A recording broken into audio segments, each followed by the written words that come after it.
So, I'm making this video. I'm not huddled in the corner because I was, and it was uncomfortable. So now I'm sitting in the fluffy chair. I have this thing. It's a ball massager for your back. It feels really good. But anyway, so I keep hearing these strange noises in the attic, and I'm afraid. Obviously, I have yet to go take a shower for the day. I'm dressed in derby stuff, and I'm incognito. I think this is from the parade, St. Patrick's Day. Sunglasses from Color Me Rad. Anyway, I'm really, really thirsty. I think I'm dehydrated because I can't go out in public, obviously, looking like this. I mean, yeah, I look hella good in the corner with nobody around me.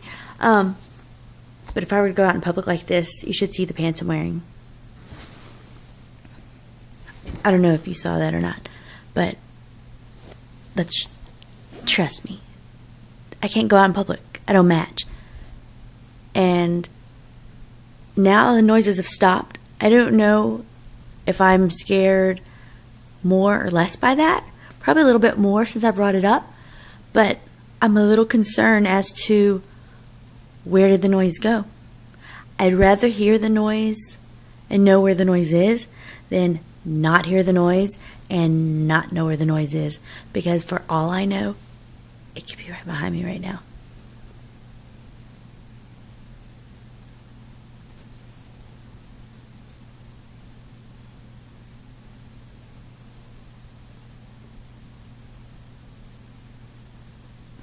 I guess it's not, or you would have said something, right?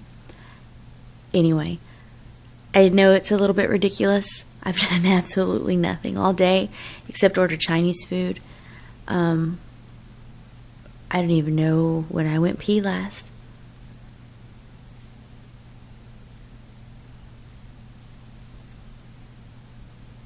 I don't know. All I know is that I guess I should go take a shower, because I guess I should go get something to drink, because I drank everything in the house already. Waiting to be scared, or to stop being scared, or waiting to stop being scared by something that I don't hear anymore, which is scaring me more. And thank you to all the people who sent me text messages and that sent me messages in Facebook asking if they really needed to come over. I'm still fine. Can't you tell? Nothing's wrong with me. I'm absolutely the same, except freaked out. Peace out.